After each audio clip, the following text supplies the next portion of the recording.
தேவனுடைய பரிசுத்த நாமத்திற்கு சகல கணமும் மகிமையும் துதியும் சோத்திர புகழும் உண்டாவதாக. இன்று தேவனுடைய வார்த்தையினுடைய தலைப்பு இயேசு கிறிஸ்துவின் தனி மனித ஒழுக்கம். இன்று தேவனுடைய வார்த்தையினுடைய தலைப்பு இயேசு கிறிஸ்துவின் தனி மனித ஒழுக்கம். இந்த தலைப்பில் நான் இதுவரைக்கும் செய்தி கொடுத்ததில்லை, யாரும் கொடுத்து நான் கேட்டதும் இல்லை. எனக்கு இரவிலே ஆவியானவர் இப்போ 2 நாளாக இந்த வார்த்தைகளை தலைப்பை கொடுத்து, வசனங்களை பரிசுத்த ஆவியானவர் கோர்வையாக கொடுத்து, தனி மனித இயேசு கிறிஸ்து ஒழுக்கம் என்ன என்பதை மக்களுக்கு சொல்லு என்ற அந்த ஏவுதலில் இன்றைக்கு உலகம் முழுவதும் யூடியூப் மூலமாக பார்த்து வருகிற தேவ பிள்ளைகளுக்கு, குறிப்பாக மெய்யான ஒளி சபையாகிய உங்களுக்கும் அது அனுகூலமாக இருக்கும் என்று நான் விசுவாசித்து இந்த செய்தியை நான் வெளியிடுகிறேன். தனி மனித ஒழுக்கம்னு ஏன் சொல்கிறோம்னா, நீங்கள் பிரபலமான மனிதர்களை நீங்கள் பார்க்குறீங்க, சமுதாயத்தில் ரொம்ப உயர்ந்திருப்பாங்க, ரொம்ப பேர் சொல்லக்கூடிய அளவில் ரொம்ப உயர்ந்திருப்பாங்க. குறிப்பாக எம்ஜிஆருடைய புகழ் இன்னைக்கு 36-7 வருஷம் ஆனாலும் 1987 இறந்தார். இன்ன வரைக்கும் மக்கள் அவரை மறக்கலை. அவர் பாடல்கள், அவருடைய வார்த்தைகள், மக்கள் மேலே கொண்ட அக்கறை, தான தர்மங்கள், ஈக குணம், உதவி செய்தது ஒரு பக்கம் உயர்ந்த இடத்துல இருந்தாலும், தனி மனித ஒழுக்கம் பற்றி வரலாறு பார்க்கும்போது தனி மனித ஒழுக்கம் இல்லை. ஒரு 3-4 மனைவி அவருக்கு, எத்தனையோ மனைவி டக்கு டக்குன்னு இறந்துருக்கு. அப்புறம் ராஜகுமாரின்னு சொல்லி ஒரு படத்தில் ஏதோ நடிக்கும்போது அந்த ஜானகி அம்மா நடிச்சிருக்கு. அதுக்கு ஒரு புருஷன், மனைவி, பிள்ளையெல்லாம் இருக்குது. அந்த படத்தில் நடித்ததுனால அப்படியே கரெக்ட் பண்ணிட்டார். அந்த பிள்ளையோட தாயோட கூட்டிகிட்டு வந்துட்டார் போட்டுருக்கு. செட்டப்படி கல்யாணம் இல்லாவிட்டாலும் அப்படியே ஜானகின்னு சொல்லி இப்போ உங்களுக்கு எம்ஜிஆர் மனைவின்னு சொல்கிறாங்க இல்லையா, அது செட்டப்படி முடித்ததில்லை. இன்னொருத்தன் மனைவி தான் பிள்ளையோட கூட்டிகிட்டு வந்து அந்த பிள்ளைய வளர்த்து படிக்க வச்சு எல்லாம் செஞ்சுருக்காரு. தனி மனித ஒழுக்கத்தை சொல்கிறேன். அந்த மாதிரி நடிகையில் ஏகப்பட்ட நடிகைகளை கெடுத்து அராஜகத்தில் இவருடைய கண்ட்ரோலில் தான் நடிகையெல்லாம் இருக்கணும். ஒப்பந்தம் போடுறதெல்லாம் இவர் கேட்டு தான் ஒப்பந்தம் பண்ணணும். அந்த ராமாவர தோட்டம் முழுவதும் ஏகப்பட்ட பூனங்கள் இருப்பதாக தோண்டி எடுத்தால் எலும்பு கூட வந்ததாக சிலர் சொல்கிறாங்க. அப்படியே அடித்து கொண்டு புதைச்சிருவாருன்னு சொல்கிறாங்க. சிலர் அப்படிலாம் கிடையாது, அது ஏற்கனவே சுடுகாடு உள்ள இடம் அப்படின்னு சொல்கிறாங்க. எப்படியோ தனி மனித அண்டர் கவுண்டர் காரியங்களில் தனி மனித ஒழுக்கம் இல்லை. ஆனால் சமுதாயத்தில் உயர்ந்த இடத்துல இருக்க. அடுத்து கலைஞர் கருணாநிதி ஐயாவை எடுத்துக்கிட்டிங்கன்னா, முத்தமிழ் கலைஞர்னு சொல்லி அடியேங்கப்பா இன்றைக்கு எத்தனை நூல்களை எழுதி, எத்தனை படங்கள் ஏற்றி, 1952 பராசக்தி படத்தை சிவாஜியை வச்சு எடுத்து பெரிய அளவில் ஹிட் ஆச்சு. படத்துலேயே சிவாஜி மேலே போயிட்டார். அந்த அளவில் உயர்ந்த இடத்துல தான் இருந்தார். நிறையா கவிதைகள், நிறையா கட்டுரைகள், நிறையா படங்கள், நிறையா வசனங்கள். ஆனால் தெறிக்க இருக்கும் அவர் வசனம். ஏறக்குறைய ஒரு 5 முறை அவர் முதல்வராக இருந்திருக்கிறாரு தமிழகத்தில். நிறையா நல்ல திட்டங்களையும் மக்களுக்கு சொல்லியிருக்கிறாரு. நல்ல காரியங்கள் ஒரு பக்கம் இருக்குது. ஆனால் தனிப்பட்ட ஒழுக்க வாழ்க்கையில் பார்த்தீங்கன்னா ஒரு 4-5 மனைவி. கனிமொழி அம்மாலாம் கல்யாணமே பண்ணாமல் அந்த குழந்தை பிறந்திருக்கு. கடைசியில் அண்ணாதுரைக்கு வரைக்கும் அது காதுக்கு மனோரமா போய் கொண்டு போய் செய்தி கொடுத்துருக்கு, இந்த மாதிரி செஞ்சிட்டாரு, ஒரு குழந்தையாயிடுச்சு. அவர் இல்லைன்னே சொல்லியிருக்காரு. கடைசியில் அப்புறம் என்னுடைய துணைவின்னு சொல்லிட்டார். என் மனைவி தயாளம்மா, துணைவி இந்த அம்மா. அப்படி வந்தது தான் இந்த கனிமொழி குடும்பம். இந்த மாதிரி நிறையா. அப்புறம் எஸ்எஸ்ஆர் மனைவி ஏயும் ஆட்டையை போட்டு வச்சுருந்தாருன்னு ஒரு பேச்சு. இன்னும் நிறைய இன்னும் என்னென்ன செஞ்சாரோ. தனி மனித ஒழுக்கத்தை சொல்கிறேன், மோசமாக இருக்கு. அது மாதிரி சிவாஜி எடுத்துக்கிட்டா அடேங்கப்பா, உலகத்திலே நடிகர்த்தில் தான் அவரை போல யாரும் இல்லை. எம்ஜிஆரே பாராட்டுறாரு, உலகமே இவர் தான் நடிப்பு. அவர் புருவம், உதடு கிதடு எல்லாம் நடிக்குமா. ஆனால் அண்டர் கிரவுண்டு வாழ்க்கையிலே ஏகப்பட்ட குடிகாரன், பயங்கரமான குடி, போதையில் தான் எப்பயும் இருப்பாராம், போதை இல்லாமல் நடிக்கவே வராதான். அண்டர் கிரவுண்டு வாழ்க்கையில் குடி வெறி. விஜயகாந்த் எடுத்துக்கிட்டா கருப்பு எம்ஜிஆர்னு சொல்கிற அளவில் சமுதாயத்தில் இன்றைக்கும் கோயிலாக வச்சு கும்பிடுற அளவில் உலக பிரகாரமாக நல்ல கருத்துக்கள், நல்ல புரட்சி கருத்துக்கள் இருந்தாலும் தனிப்பட்ட ஒழுக்க வாழ்க்கையில் குடி கஞ்சா உடம்பையே கெடுத்துக்கிட்டார். இன்றைக்கி இல்லாட்டினா அவர் முதல்வராக இருக்கக்கூடிய பவர் உள்ளவர். தனி மனித ஒழுக்கம் அவர்கிட்ட இல்லை. அது மாதிரி ஆரம்பத்தில் எடுத்துக்கிட்டால் எம்கே தியாகராஜ பாகவதர், அந்த காலத்தில் சூப்பர் ஸ்டார். அவர் பாட்டெல்லாம் காந்த குரல். மதுரை சிந்தாமணி தேட்டரில் 3 வருஷம் ஓடி இருக்கு ஒரு ஹரிதாஸ் படம். 3 வருஷம் ஓடி இருக்கு. 3 தீபாவளியை கண்டது சிந்தாமணி தேட்டரு. அந்த இதில் தான் கட்டினது. அவ்வளவு கவர்ச்சி, புகழ்ச்சி, மகிழ்ச்சி. அடேங்க அப்பா, தங்கத்தட்டில் தான் சாப்பிடுவாராம்,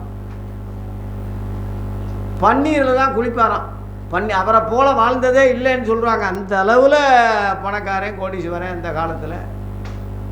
தனி மனித ஒழுக்கத்தில் பார்த்தீங்கன்னா சரியில்லை. பொம்பளை விஷயத்தில் சரியில்லாமல் வீக்காகி தன்னுடைய சொத்தெல்லாம் அதில் ஜெயகாந்தன் சொல்லி ஒரு ஐயாவை கொலை செஞ்சு, ஆளை வச்சு கொலை செஞ்சிட்டாரு.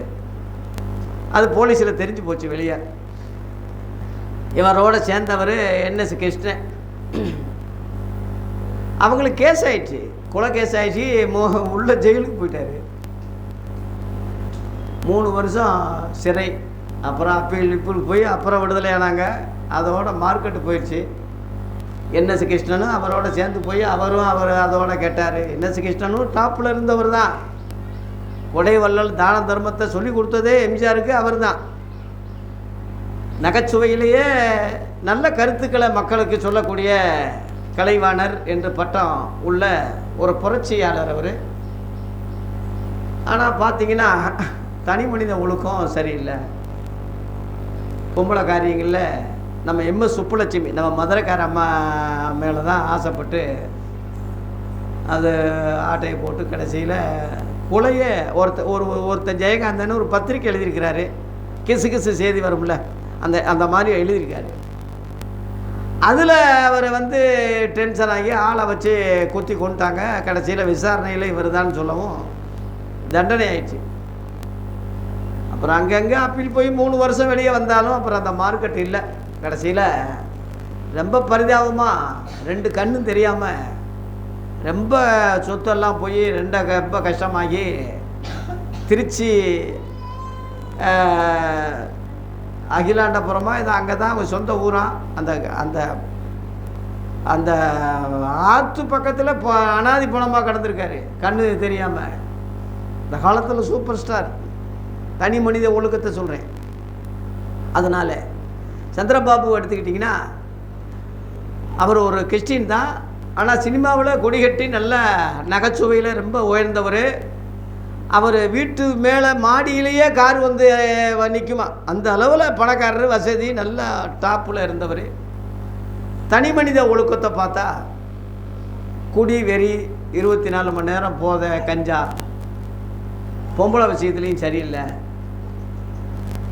சாவித்திரியை கெடுத்ததே, ரொம்ப குடும்பத்தை விட்டு பிரித்து அந்த அம்மாவை குடிகாராக்கி கெடுத்து நாசமாக்குனதே அவன்தான். அதே மாதிரி சாவித்திரி அம்மாவும் நடிகர் திலகம் சொல்லி சிவாஜிக்கு ஈக்குவலாக பேர் வாங்கின ஒரு அம்மா. அந்த அம்மாவும் குடிகாராகி கடைசியில் ரொம்ப கேவலப்பட்டு பரிதாபமாக தான் இறந்துருக்கேன். ஏன் இதெல்லாம் சொல்கிறேன்னா, ஒரு பக்கம் உலக வாழ்க்கையில் டாப்பாக இருந்தாலும் மறுபக்கம் அண்டர் கிரவுண்டில் வாழ்க்கையில் தனி மனித ஒழுக்கம்னு சொல்கிறோமே, அது வீக்காக இருந்ததுனால ஒரு சைடு அவங்க பரிதாபமாக போனாங்க, ஒரு சைடில் டாப்பில் இருந்தாலும் ஒரு சைடில் பரிதாபமாக போனாங்க. இந்த உலக வரலாறுக்காக இதை சொன்னேன். அவங்க ரசிகர்களுடைய மனதை புண்படுத்தும் நோக்கம் அல்ல இது. உங்களுக்கு இந்த செய்தி பிரயோஜனமாக இருக்கும் என்பதுக்கு தான் இதை நான் சொல்கிறேன். தனி மனித ஒழுக்கம் ஒரு மனிதனுக்கு தேவை. பட்டங்கள் பதவிகள் இருக்கலாம், உத்தியோகங்கள் இருக்கலாம், பணக்காரனாக இருக்கலாம், தனி மனித ஒழுக்கம் இல்லாட்டினா இப்போ கல்லூரி ஆசிரியர் பேராசிரியர் பாலியல் குற்றத்துக்காக கைது, போக்சோ வழக்கில் கைது, இன்ஸ்பெக்டர் ஐஏஎஸ் டாக்டர் இன்ஜினியரு கைது, மந்திரி கைது. நீங்கள்லாம் பார்க்கலையாத பேப்பரில் போக்சோ வழக்கில் பொதுவாக வந்தது வராதது எத்தனையோ. பெரிய டாக்டர் போக்சோ வழக்கில் கைது, சின்ன குழந்தைகளை பாலியல் பண்ணுறது. அப்போ அவங்க படிப்பு டாக்டர் வசதி எல்லாம் ஜென்டில்மேன் ராயல் ஃபேமிலி தான். தனி மனித ஒழுக்கம் இருக்கா? இல்லை இல்லை இல்லை இல்லை. இதை ஏன் உங்களுக்கு சொல்கிறேன்னா, நீங்கள் விசுவாசியாக இருக்கலாம், படிச்சிருக்கலாம், உங்கள் பேருக்கு பின்னாடி டிகிரி போடலாம், நீங்கள் சமுதாயத்தில் பெரிய ஆளாக இருக்கலாம். உங்கள் தனி மனித ஒழுக்கம் சரியில்லாவிட்டால் உலகத்தில் இருக்கிறது ஒரு பக்கம், மறுபக்கம். அதான் ஒரு மனுஷன் சொல்கிறான், மிருகம் பாதி மனிதன் பாதி, கலவையில் நான் இருக்கேன்னு ஒருத்தன் பாட்டு பாடுறான், கவிதை. ஒரு பக்கம் மனுஷனாக இருக்கான், ஒரு பக்கம் மிருகமாக இருக்கான். அந்த அண்டர் கிரவுண்ட் வாழ்க்கையில் நீ மிருகமாக இருக்கிறியா, நல்ல மனிதனாக இருக்கிறியா? இதுதான் இன்னைக்கு கேள்வி. தேவ பிள்ளையே, நம்முடைய ஆண்டவராகிய இயேசு உலகவில் டாப்பில் உயர்த்தப்பட்டார், உலக இரட்சகர் என்று பெயர் பெற்றார், உலக மீட்பர் என்று சொல்லப்பட்டார். உலகமே அவரை பின்பற்றக்கூடிய அளவில் போற்றக்கூடிய அளவில் அவர் உலகத்தில் இன்னைக்கும் ஜெகஜோதியாக விளங்கி கொண்டிருக்கிறார் ஆண்டவராகிய இயேசு. ஆனால் அவருடைய தனிப்பட்ட வாழ்க்கை, சுய ஒழுக்கம், தனி மனித ஒழுக்கம் அவர்கிட்ட இருக்கா என்ற கேள்விக்கு ஒரு 7 பதிலை விடையாக சொல்லி இன்னைக்கு இந்த செய்தியை முடிக்க போறேன். இன்று தேவனுடைய வார்த்தையினுடைய தலைப்பு இயேசு கிறிஸ்துவின் தனி மனித ஒழுக்கம். முதலாவதாக இயேசு கிறிஸ்துடைய தனி மனித ஒழுக்கத்தை பற்றி முதலாவதாக லூக்கா 2 அதிகாரம் 49 52 வரை நீங்க படிக்கும்போது இயேசு கிறிஸ்துவுக்கு 12 வயசிலிருந்து இந்த சரித்திரம் தொடங்குது. பிறப்பெல்லாம் நமக்கு தெரியும். ஆனால் 12 வயசில் அவர் காணாமல் போகிறாரு. பஸ்கா பண்டிகைக்கு போகிறாங்க, திருவிழாவுக்கு தொலைச்சிடுறாங்க இயேசுவை. 3 நாளாக தொலைச்சிடுறாங்க ஐயா. மரியானும் யோசேப்பும் தேடுறாங்க அந்த ஊரெல்லாம். ஐயோ மகனே காணாம ஒரு பிள்ளைய பறி கொடுத்தா எப்படி இருக்கும்? தேடுன்னு தேடுறாங்க. படிங்க, அந்த பகுதியை படிங்க. லூக்கா 2 அதிகாரம் 49 படிங்க. அந்த அம்மா தேடுன்னு தேடி, ஏன் மகனே என்னையே தேட வச்சுட்டீங்க? 3 நாளைக்கு பிறகு தேவாலயத்தில் அவரை பார்க்குறாங்க. பெரிய பெரிய போதகர்களோடு அவர் பேச வைக்க சம்பாதிக்க, அப்படி ஒரு பெரிய ஒரு பிஷப்புகளோடு அவர் பேசிக்கிட்டு இருக்காரு. அந்த காட்சியை அந்த அம்மா பார்த்து, ஏப்பா இப்படி எங்களை தேட வச்சுட்டேன், ஏன் மகனே இப்படி செஞ்சுட்டேன்னு கேட்கும்போது அவர் என்ன சொல்கிறாரு? என் பிதாவுக்கு அடுத்தவைகளை நான் இருக்க வேண்டியது என்று உங்களுக்கு தெரியாதா? அவங்க ஏற்கனவே அந்த அம்மாவுக்கு சொல்லப்பட்டது, ஓ வயிற்றில் பரிசுத்த ஆவியானவர் கர்ப்பம் தரிச்சு தேவகுமாரன் என்னப்பட்ட ஒரு தேவகுமாரன் பிறக்க போகிறாரு. அந்த அம்மாவுக்கு தெரியும் தேவகுமாரே நம்ம வயிற்றில் இருக்கிறாரு, பிறந்திருக்காரு, அவர் இயேசு கிறிஸ்து தேவகுமாரன் தெரியும். அப்போ தேவ வார்த்தைகளை தேவ ஊழியத்தை செய்யக்கூடிய அளவில் உள்ளவர்னு தெரியும். அதைத்தான் இயேசு சொல்கிறாரு, நான் பிதாவுக்கு அடுத்தவைகளை இருக்கிறது தெரியாதான்னு சொல்லும் போது அந்த அம்மா புரியல, உணரலன்றே இருக்கு. உணராத ஒரு அம்மா இயேசு எங்கே இருக்கிறாருன்னு தெரியாமல் தேடுகிற ஒரு தாய் தெய்வமாகுமா என்பது தான் கேள்வி. இன்றைக்கி வேளாங்கண்ணியை கும்பிட்டு மாதாவை கும்பிட்டு அடேங்கப்பா எங்களுக்காக வேண்டிக் கொள்ளும் மரியாதைன்னு சொல்லி தெய்வமாக்கி அந்த அம்மாவை நான் குற்றப்படுத்தலை. அது நம்மை போல பாடுள்ள மனுஷி தான், பரிசுத்த வாட்டி, நல்ல நல்ல தாய் தான். ஆனால் தெய்வமாக்கக்கூடாதுல்ல. அதுக்காக தேவனோட சமமாக இந்த அம்மாவும் ஒரு தெய்வம் தான்னா இப்போ எத்தனை தெய்வம்? அந்தோனியார் ஒரு மிஷினரி ஊழியக்காரன்னா அவர் தெய்வம், இன்னாசியார் தெய்வம், தூதர்கள் தெய்வம், புனிதர்கள் தெய்வம். அன்னை தெரசா அம்மா இப்போ புனிதர் ஆக்கிட்டாங்களா, அந்த அம்மாவும் கடைசியில் தெய்வம். எத்தனை தெய்வம்? அது கூடாது என்பதுக்கு தான் மார்ட்டின் லூதர் போராட்டினார். போராட்டி போராட்டம் செய்து 15ஆம் நூற்றாண்டில் பிரிஞ்சு ஆர்சியை விட்டு வெளியே வந்தார். அதுக்காகத்தான் வந்தார். இதை ஏன் உங்களுக்கு சொல்கிறேன்னா, அதுவும் கும்பிடுவோம், அதுவும் சாமி தான், இதுவும் தெய்வம் தான், எங்களுக்காக வேண்டிக் கொள்ளுன்னு சொல்லி புரிதல் இல்லாமல் நீங்கள் ஒரு தற்கூரி மாதிரி விளையாட்டு புத்தியாக நீங்கள் இருக்கக்கூடாது. மகளே மகனே, அருமையான சகோதர சகோதரிகளே, அது ஒரு நல்ல ஒழுக்கமான தாய். அந்த அம்மாவை பின்பற்றுங்க. பழக்க வழக்கங்கள் நல்லா இருக்குது, தெய்வ பக்தி. அந்த அம்மாவுடைய பழக்க வழக்கங்களை உங்கள் வழக்கம் ஆக்குங்க. ஆனால் தெய்வம் ஆக்கிறாதீங்க, தெய்வம் ஆக்கக்கூடாது. அப்படி ஆக்க போய் இதை நான் சொல்ல வேண்டியதாக இருக்கே தவிர மற்றபடி தனி மனித தாக்குதலோ அந்த அம்மாவை குற்றப்படுத்துகிற நோக்கமோ அல்ல. ஆனால் இயேசு கிறிஸ்து தேவகுமாரனா இருந்தாலும் அவங்க புரியாவிட்டாலும் என்ன செஞ்சார்னா கீழ்ப்படிந்திருந்தார்னே இருக்கு அந்த அம்மாவுக்கு. அந்த அப்போ படிங்க 51 52. பின்பு இயேசு அந்த பெற்றோரோட கூட போய் நாசரேத்து என்ற ஊரில் போய் அவர்களுக்கு கீழ்ப்படிந்திருந்தார். அவருடைய தாயார் இந்த சங்கதியெல்லாம் மனசுக்குள்ளேயே அந்த அம்மா அந்த சங்கதியெல்லாம் வச்சுக்கிட்டான், மனசுக்குள்ளேயே நிறுத்திக்கிட்டான். தேவ கிருபையிலும்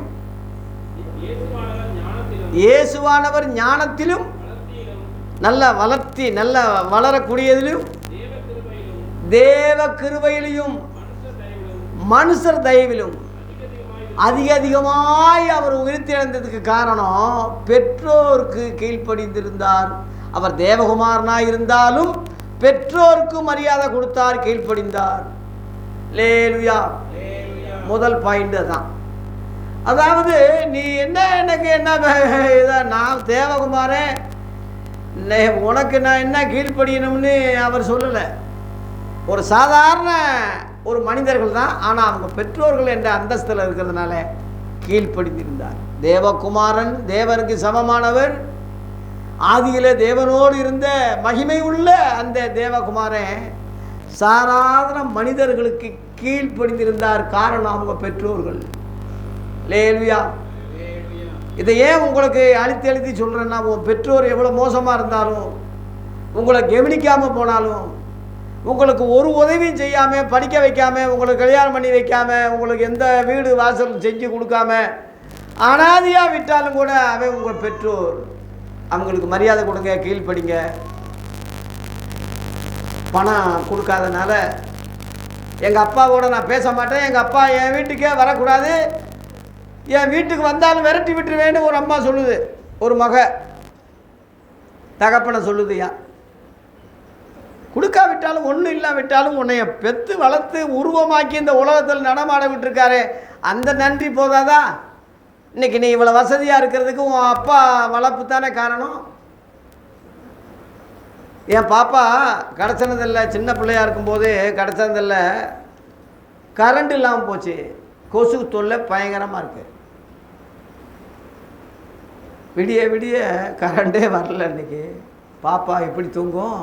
விசிறிட்டே இருந்தேன். நான் தூங்கலை. பொல்லாதவர்களாகிய நாம் நம் பிள்ளைகள் மேலே எவ்வளோ அன்பாக இருக்கும். சிவகுமார்லாம் அவர் மகனுக்காக உயிரே வச்சுருக்காரு. சேலத்துக்கு போயிட்டு வர்றதுல கூட கூட்டிகிட்டு தான் வர்றாருயா. இப்போ பாருங்க, அது அம்மா பிள்ளையா அப்பா பிள்ளையா? அப்பா பிள்ளை. இன்னைக்கு அந்த பிள்ளையால் அவர் ரொம்ப மகிழ்ச்சி அடைகிறார், சந்தோஷப்படுறாரு. அப்பா கையை பிடிச்சி நடந்தான்னு ஒரு பாட்டு இருக்கு. அம்மாவும் அதுக்கு சும்மா ஈக்குவல் பவர் தான். தாய் தகப்பனுடைய அன்பு சுயநலம் இல்லாத, எதிர்பார்ப்பு இல்லாத ஒரு அன்பு. பின்னாடி ஏதாவது செய்வான், அதுக்காக செய்வோம். எதிர்பார்ப்பு இல்லாமல் சுயநலம் இல்லாத அன்புயா பெற்றோர்கள். நம்ம கெட்டு போனாலும் நம்ம பிள்ளை படிக்கணும், நம்ம கஷ்டப்பட்டாலும் பிள்ளை நல்லா இருக்கணும், நம்ம பசியாக இருந்தாலும் பிள்ளைக்கு ஊட்டி விடணும். ரொம்ப ஆச்சரியமாக இருக்கு. இந்த மாதிரி ஒரு அன்பு உலகத்தில் யார்கிட்டையும். புருஷன் அன்பு கூட ஏதாவது எதிர்பார்ப்பு தான். நண்பர்கள் பழகின ஆளுங்க எல்லாமே உங்ககிட்ட ஏதாவது எதிர்பார்ப்பாங்க, இல்லாட்டா டக்குன்னு விலகிடுவாங்க, எதிரி ஆயிடுவாங்க ஐயா. எதிர்பார்ப்பு இல்லாத ஒரு அன்பு பெற்றோருடைய அன்பு தான்.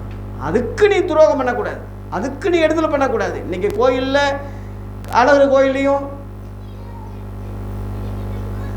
திருப்பரங்குன்றத்துலேயும் மீனாட்சம்மன் கோயில்லையும் இன்னைக்கு சாமியார்க வயசான ஆளுக சாப்பாடுக்காக ஏன் திரியிறாங்க? பிள்ளைகளுடைய கொடுமை, பிள்ளைகளுடைய பராமரிப்பு இல்லாமல் விரட்டி விட்டது. ஒரு ரோசக்காரன் அப்பா சாப்பிட மாட்டான், ஒரு அம்மா வேணா அட்ஜஸ்ட் பண்ணி என்னமோ அட்ஜஸ்ட் பண்ணி போயிடும். ஒரு ரோசக்காரன் அப்பா இந்த நாய்க்கு போடுற மாதிரி போடுவாங்க சோறு.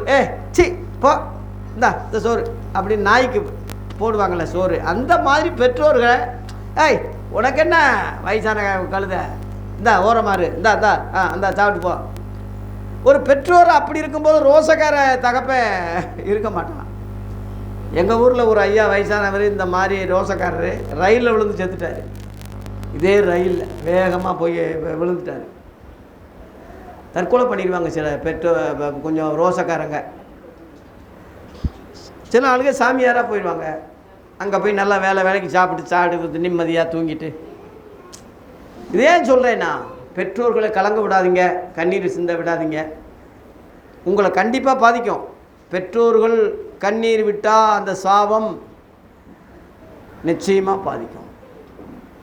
இன்றைக்கி பெற்றோர்கள் ஒரு வேளை நல்லாவே இருந்தாலும் கூட ஃபோன் பண்ணி, அம்மா நல்லா இருக்கீங்களா, அப்பா நல்லா இருக்கீங்களா, சாப்பிட்டீங்களா, ஏதாவது வாங்கிட்டு வரணுமா, நீ ஒன்றுமே செய்ய வேணாம். அந்த வார்த்தை அவங்களுக்கு குளிரும்.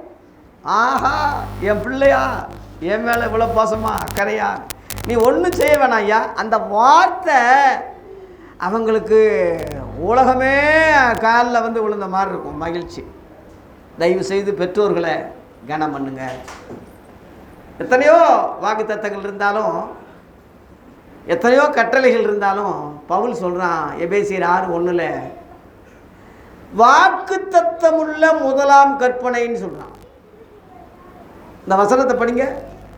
எபேசியர் 6:1 பிள்ளைகளே உங்கள் பெற்றோருக்கு கர்த்தருக்குள்ள கீழ்ப்படிந்திருங்க, இது வந்து உண்மையான நியாயம்.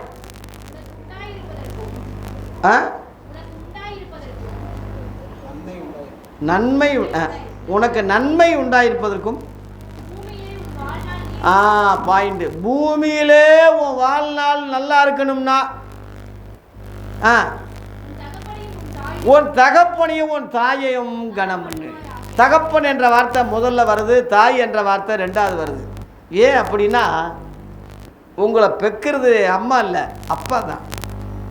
அப்பாவுடைய ஜீன் தான் அம்மாவுக்குள்ளே போய் அம்மா குழந்தையாக உற்பத்தி ஆக்கி வெளியே விடுறாங்களே தவிர அம்மா பெற முடியாது. தானாக எந்த அம்மாவும் குழந்தை பெற முடியாது. அதனால தான் மத்தேயு 1 ஆபிரகாம் ஈசாக்கை பெற்றான், ஈசாக்கு யாக்கோப்பை பெற்றான், யாக்கோப்பு அவன் பிள்ளைகளை பெற்றான், அந்த ஆம்பிள்ளைகளே பெற்றான்னு தான் வருது. அதான் உண்மை. ஆகவே உன் தகப்பனையும் உன் தாயையும் என்ன செய், கனம் பண்ணு. நல்ல வார்த்தைகளை சொல்லுங்கள். ஏதாவது தொடங்கிறதுக்கு அந்த அம்மாக்கிட்ட அப்பாக்கிட்ட யோசனை கேளுங்க. அவங்க ஆசீர்வாதம் உங்களுக்கு வேணும், அவங்க ஜெபம் உங்களுக்கு தேவை. பெற்றோரை மதிக்கிற எந்த பிள்ளையும் வாழ்க்கையில் நல்லா டாப்பில் தான் இருப்பான். நீ பெற்றோர் குடிகாரன் வைக்க அதெல்லாம் வேற, நீ அதை அந்த குற்றச்சாட்டுலாம் அவன் உன் பெற்றோர், உன் தகப்பேன், உன் தாய், அவன் நல்லவென்று நானும் சொல்லலை, வேதமும் இயேசுவும் சொல்லலை. பொல்லாதவர்களாகிய நீங்கள் உங்கள் பிள்ளைகளுக்கு அப்படின்னு சொல்கிறார். பொல்லாதவங்க தான், ஆனால் உன்னைய உருவாக்கி விட்டது ஆரம்பம் அவங்க தான் ஐயா. அவங்க இல்லாமல் நீ இல்லை. அதனால் அவனை கனம் பண்ணு, மதிப்பு கொடு, மரியாதை கொடு, கேவலமாக நடத்தாத, எதிர்த்து பேசாத. என்ன நீ எதுக்குன்னாலும் எதிர்த்து பேசுறது, பெற்றோருக்கு முன்னாடி எதிர்த்து பேசக்கூடாது. பெற்றோர் உன் கையை எதிர்பார்க்கக்கூடாது, கையை ஏந்தக்கூடாது. உன் கை மேலே அம்மா கை அப்பா கை கீழே இருக்கக்கூடாது. அது உனக்கு தான் அசிங்கம், உனக்கு அது கேவலம். அவன் உனக்கு கொடுக்கணும், அந்த அளவில் நீ நடக்கணும். ஒருவேளை நீ அம்மா கொடுக்குறதா இருந்தாலும் அப்பா கீழே வச்சிடணும். அப்பா இந்தாங்கப்பா எடுத்துங்கப்பா. நீ கொடுத்து அவன் கையில் ஏந்தி அப்படி பழக்க வழக்கம் வச்சுக்கிறாதீங்க. இயேசு தேவகுமாரனாக இருந்தாலும் பெற்றோருக்கு கீழ்ப்படிந்தார். தனி மனித ஒழுக்கம். அது முதல் பாயிண்ட் சொல்லிட்டேன். ரெண்டாவது பாயிண்ட்டு மார்க்கு 6:3 மார்க்கு 6:3 இவன் தச்சன் அல்லவா, மரியாளுடைய குமாரன் அல்லவா, யாக்கோப்பு, யோசே, யூதா, 4 ஆம்பளை பையங்களுக்கு இவர் சகோதரன் அல்லவா. சகோதரிகள் பன்மையில் இருக்கிறதுனால எத்தனை பொம்பளை பிள்ளைகள்னு சொல்ல முடியாது. அப்போ இந்த பாயிண்ட் என்னன்னா, இவன் தச்சன் அல்லவா. இயேசு கிறிஸ்து 30 வயசுக்கு மேலே தான் ஊழியத்துக்கு போனார். அதுக்கு முன்னாடி இவர் பிள்ளையாக இருப்பதுனால அப்பா யோசேப்பு செத்துட்டான் போல் இருக்கு. இவர் மூத்தவராக இருப்பதுனால சகோதரர்களுக்கு சகோதரிகளுக்கு இவர் தான் தகப்பே ஸ்தானத்தில் இருக்கார். இவர் அந்த நேரத்தில் இளவட்டமாக திரிஞ்சு ஒரு லவ் பண்ணி செய்ய ஒரு கல்யாணம் கண்ணி அந்த மாதிரி இன்னைக்கு உள்ள நாதாரிக மாதிரி அவர் செய்யலை. படிச்சுக்கிட்டு இருக்கும்போதே லவ். இன்னைக்கு புஸ்தகம் சுமக்கிற அந்த இருதயத்தில் லவ்வை சுமக்கிறான். காதல், யூடியூப்பு.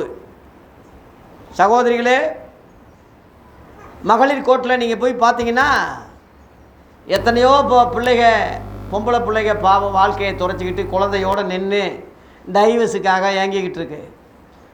காரணம், படிக்கிற வயசில் படிக்காமல் பெற்றோர் வார்த்தையை மீறி லவ் பண்ணுறேன், அதை பண்ணுறேன், இதை பண்ணுறேன்னு ஓடிட்டு போய் கள்ளக்கடத்தில் போய் தவறான வழியில் போய் கடைசியில் கேவலமாய் போயிடுவாங்க. படிக்கிற வயசில் படிக்கணும், படிப்பு முக்கியம். டாக்டர் அம்பேத்கரை பார்த்தா ரொம்ப கேவலமாக அந்த ஊரில் நினைப்பாங்களாம். பட்டியலின மக்கள் ரொம்ப அவன் தண்ணி கொடுக்க மாட்டாங்க, அவன் தண்ணி எங்கேயும் போய் குடிக்க முடியாது, அவன் தீண்டத்தகாதவன். அந்த ஒரு வெறி அவனுக்கு படிக்கணும்டான்னு சொல்லி படித்து இன்னைக்கு பெரிய அளவில் அந்த படிப்பு அவனை உயர்த்தினது. லண்டன் வரைக்கும் போய் படித்தார். 1947 சுதந்திர அன்னைக்கு சட்ட அமைச்சராக அவரை நியமித்தாங்க, சட்ட அமைச்சராக. அப்புறம் 1950ஆம் வருஷத்தில் இந்திய அரசியலமைப்பு சட்டத்தில் அவன் தான் தகப்பேன், நீங்கள் தான் சட்ட மேதன்னு சொல்லி இன்றைக்கும் அம்பேத்கர் படம் இல்லாத நீதிமன்றம் இல்லை. எல்லா இடங்களையும் அம்பேத்கர் படம் இன்றைக்கி எல்லா இடங்களையும். லண்டனில் அவர் சிலை இருக்குது, அமெரிக்காவில் அவர் சிலை இருக்குது. காரணம் படிப்பு தான். வாலிபர்களே, பிள்ளைகளே, இயேசுவை ஃபாலோ பண்ணுங்க, இயேசுவை கோல் மாடலாக்குங்க. அவர் எல்லா விதத்திலையும் சோதிக்கப்பட்டவர், 100க்கு 100 மனுஷன்தான். அதுக்காக தேவகுமாரனால அப்படி இருந்தார் நாங்கள்லாம் அப்படி இருக்க முடியுமான்னு சொல்லக்கூடாது. உங்களை மாதிரி 100க்கு 100 அவர் உணர்வு எல்லாம் இருந்தது தான். ஆனால் அவர் செய்யலை. அப்பா இறந்துட்டாரு, நான் மூத்த பையன். இந்த பிள்ளைகளை வழி நடத்தணும், சாப்பாடு கொடுக்கணும். அம்மா விதவை, தச்சு வேலை செய்தார். பாயிண்ட்டு குடும்ப சூழ்நிலையை அறிந்து தச்சு வேலை செய்தார் இயேசு. தச்சன் தான் அவருக்கு பேர். கொத்தனாருன்னு சொன்ன மாதிரி, இந்த வெள்ளை அடிக்கிறவன் சொல்கிற மாதிரி, அன்னைக்கு இயேசுவுக்கு பேர் என்னது? தச்சன். தச்சு வேலை செய்கிற ஆசாரி. ஊழியக்காரன் பேர் இல்லை. 30 வயசு வரைக்கும் தச்சையா. குடும்ப சூழ்நிலை என்ன, அவருக்காகவா? அவருக்கு மனைவி பிள்ளைகளாக இருந்துச்சு, வேலை செஞ்சு போட்டாருன்னு எந்த எண்ணமும் இல்லை. அம்மாவை காப்பாற்றணும், சகோதரர்களுக்கு ஆதரவாக இருக்கணும், சகோதரிகளை கட்டி கொடுக்கணும், ஒரு பொறுப்பு, தலையான பொறுப்பு அவனுக்கு இருந்ததுனால தச்சு வேலை இயேசு செய்தார். தனி மனித ஒழுக்கம் அது. அப்படிலாம் செஞ்சு ஏதாவது பண்ணு சொல்லலாம் தீர்க்க தரிசனத்தில் இல்லை. அவர் செய்ய வேண்டிய அவசியம் கிடையாது. நான் தேவனுக்கு அடுத்தவங்க இருக்க வேண்டி தெரியாதான்னு கேட்டாரா? அதான் கரெக்டு, அதான் ராயல். அப்படி தான் அவர் போயிருக்கணும். இறங்கி இதெல்லாம் செய்தார். தனி மனித ஒழுக்கம் இயேசுவுக்கு. லேலுயா. தனி மனித ஒழுக்கம் யா. வேலையில் கரெக்டாக இருங்க. வேலை செய்யாமல் சாப்பிடாதீங்க. வேலை செய்யாமல் சாப்பிட்றது உங்கள் உடம்புல ஒட்டாது. நம்முடைய வேலை நம்ம கையில் தான் செய்யணும். முடிஞ்ச அளவில் யாருக்கு பாரமாக இருக்காதீங்க, யாரும் சங்கடப்படுற மாதிரி நடக்காதீங்க. உங்கள் துணிமணியை நீங்கள் துவைங்க. உங்கள் மனைவி துவைக்கிறாங்கன்னா ஹெல்ப் பண்ணுங்க, உதவி செய்யுங்க. முடியலன்னா ஐயோ பரிதாபப்படுங்க. ஐயோ இவ்வளோ துணிமணி துவைச்சிட்டியா, இவ்வளவு வேலை செஞ்சிட்டியா. உண்மையில் நீங்கள் ஆஃபீஸுக்கு போயிட்டு வந்துடலாம் ரவுண்ட் அடித்து. வீட்டில் இருந்து பாருங்கள், ஒரு அம்மா வீட்டு வேலையும் செய்து வேலைக்கும் போயிட்டு வர்றான்னா அடேங்கப்பா பெரிய கஷ்டம். அது யாரும் செய்ய முடியாது. அந்த வீட்டிலே அந்த அம்மா தெய்வம் மாதிரி, பெண் தெய்வம். அவங்களுக்கு சாதாரணமாக எடை போடாதீங்க. என்னடி கொண்டு வந்த, என்ன நீ சமைச்ச, என்ன உப்பு சரியில்லை, இல்லை அதே சரியில்லை, நீ சமைச்சு பாரு ராஜா, நீ சமைச்சு பாரு, உனக்கு அப்போ தான் தெரியும். மனைவிகளை தயவு செய்து புரிஞ்சுக்கங்க. மனைவி உயிரோடு உங்களோடு இருக்கும்போது அந்த அருமை தெரியாது. மனைவி இல்லாத நேரத்தில் அந்த கஷ்டம் உங்களுக்கு வரக்கூடாது. எனக்கு மாதிரி உங்களுக்கு வரக்கூடாது. என் கஷ்டம் உங்களுக்கு வரக்கூடாது. நான் அனுபவித்து சொல்கிறேன். மனைவி உயிரோடு இருக்கும்போதே பாராட்டுங்க, மெச்சுங்க. நல்லா குழம்பு வச்சுருக்கீங்களே, நல்லா இருக்கீங்களே, பாராட்டுங்க. உங்கள் மனைவி மேலே அன்பாக இருக்கிறத மனசில் இல்லை, வெளிப்படையாக காட்டுங்க. வெளிப்படையாக காட்டுங்க. உங்கள் மனைவி தானே. அதை தவிர வேறு என்னையா உன் மனைவி உங்கள்கிட்ட எதிர்பார்க்குறாங்க? ஆகவே வேலையில் கரெக்டாக இருங்க. வேலையில் கரெக்டாக இருங்க. உங்கள் வேலையில் உண்மையாக இருங்க. அந்த ஒரு முழு குடும்பத்தையே காப்பாற்றிருக்காரியா இயேசு. சகோதரர்கள் கூட இயேசுவை நம்புற விசுவாசிகள், நல்ல எங்கள் அண்ணன் நல்லா கெட்டிக்காரன்னு சகோதரன் சொல்லலை. யோவான் 5:7 போட்டிருக்கு. அவருடைய சகோதரரும் அவரை விசுவாசியாதபடியால் அப்படின்னு போட்டிருக்கு. இயேசுவின் சகோதரர்களோட இயேசுவை நம்பலை, விசுவாசிக்கலை, மதிக்கலையா. அதான் சொன்னார், ஒருத்தர் சொந்த தீர்க்கதரிசிக்கு சொந்த வீட்லையும் ஊர்லேயும் கனம் கிடையாது. இப்போ இந்த ஊரில் பரவாயில்ல, எனக்கு கொஞ்சம் கனமாக தான் இருக்குது. போன கல்யாணத்தில் அங்கே அந்த கோயில் வளாகத்திலேயே வச்சுருந்தாங்க. நான் போனேன், அழைப்பு கொடுத்துருந்தாங்க. வீட்டில் வந்து உள்ளே நுழைஞ்சு அழைப்பு கொடுத்துருந்தாங்க. போனேன்.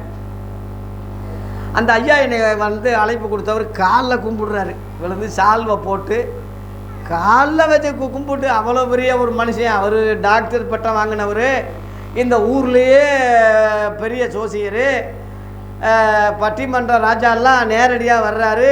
வந்து மூர்த்தி, அமைச்சர் மூர்த்தி நேரடியாக வர்றாரு. பெரிய பெரிய ஆள்கள்லாம் நேரடியாக வரக்கூடிய அளவில் அவர் மகன் விஜய் ரொம்ப பாட்டுக்காரன், ரொம்ப பிரபலமான, நல்ல ஒரு அருமையான ஒரு ராயல் ஃபேமிலி, நல்ல குடும்பம். என் காலில் விழுந்து என்னை வரவேற்கிறாரு. இந்த ஊரில் அந்த அளவில் ஒரு ஊழியக்காரனுக்கு ஒரு கணம் கர்த்தர் கொடுத்துருக்கிறார் பாருங்கள். ஊரில் கணம் இருக்காது, எனக்கு கர்த்தர் கொடுத்துருக்காரு கணம். என் வீட்டில் கணம் கொடுத்துருக்காரு. என் மகன் என்னைய, என் மருமக அந்த அளவில் என்னைய மதிக்கிறாங்க. சாரா பாப்பா தான் என்னை மதிக்கலை.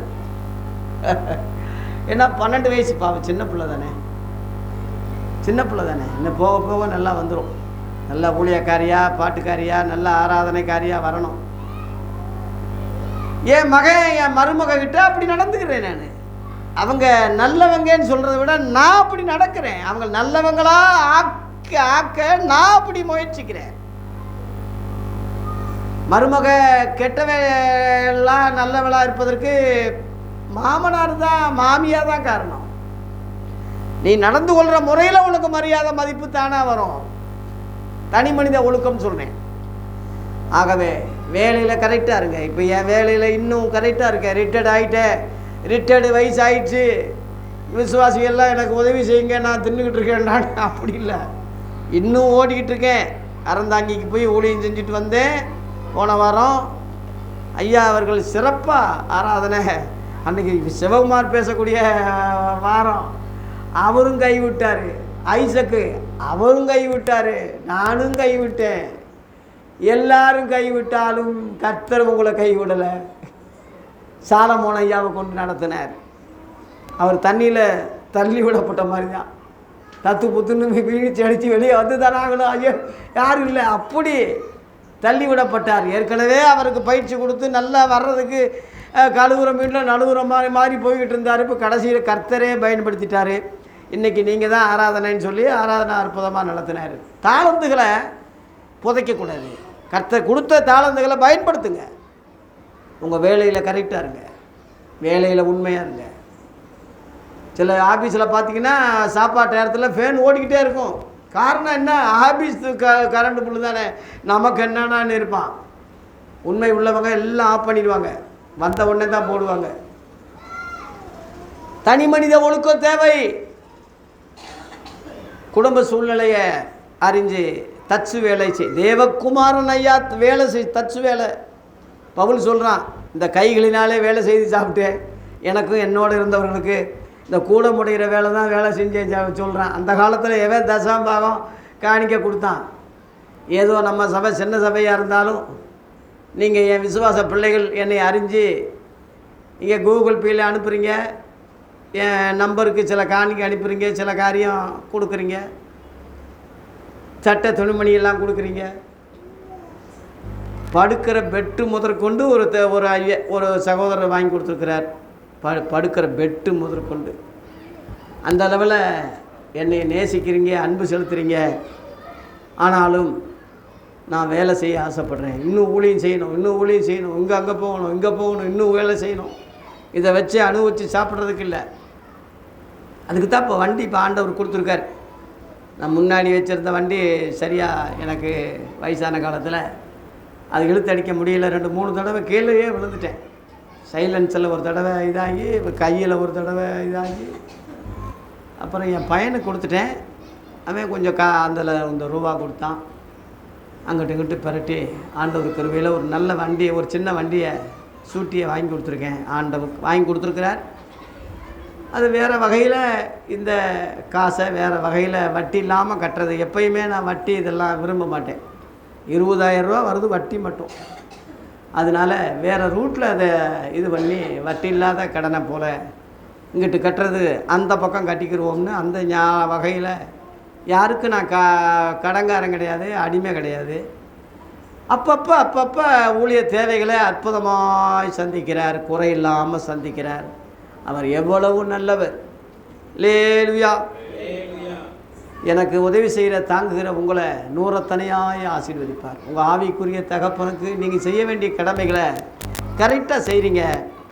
நான் உங்களை பாராட்டுறேன், மெச்சுறேன். உங்களால் நான் சந்தோஷப்படுறேன், சாப்பிட்றேன், தூங்குகிறேன், எல்லாமே உங்களால் செய்கிறேன். கர்த்தருக்கு ஸ்தோத்திரம்.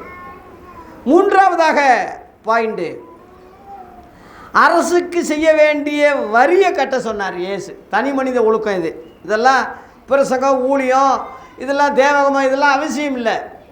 தனிப்பட்ட முறையில் அரசாங்கம் வரி, இந்த மாதிரி காரியங்கள்லாம், இந்த ஓட்டு போடுறது, இந்த விஷயங்கள்லாம் தனி மனித ஒழுக்கத்தில் அவர் எப்படி இருந்தார்? மத்தேயு 22:21 பாருங்கள்.